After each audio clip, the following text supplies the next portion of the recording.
Brillanti Musicals, kull nhar ta' ħamis fit-8:09 dejjem fuq One. Il-Parlament approva liġi dwar l-arrest u d-detenzjoni u l-proċedura relatata mar-rikavat mill-kriminalità.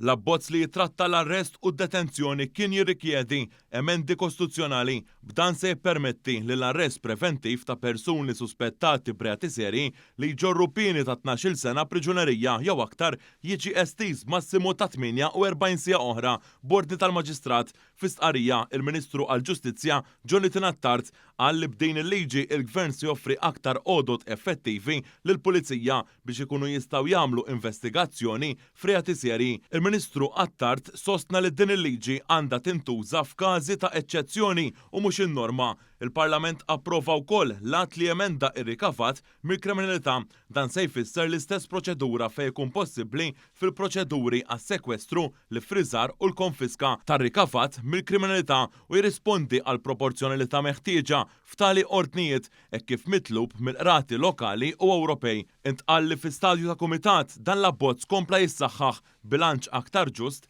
bil-ħtieġa fl-interess pubbliku li jinħarġu tali ordnijiet u drittijiet tal-persuna suspettata, imputata jew akkużata li ma titqiegħx f'sitwazzjoni ta' rovina finanzjarja mingħajr ma tkun instabet ħatja. B'dawn l-emendi kull reat baqa' reat u ebda pena ma ġiet emendata. Fir-reati marbutin ma' droga li f'pajjiżna iġorru pena massima ta' omor il-ħabs se tibqa' l-istess proċedura fis-seħħ qabel ma ddaħlu dawn l-emendi.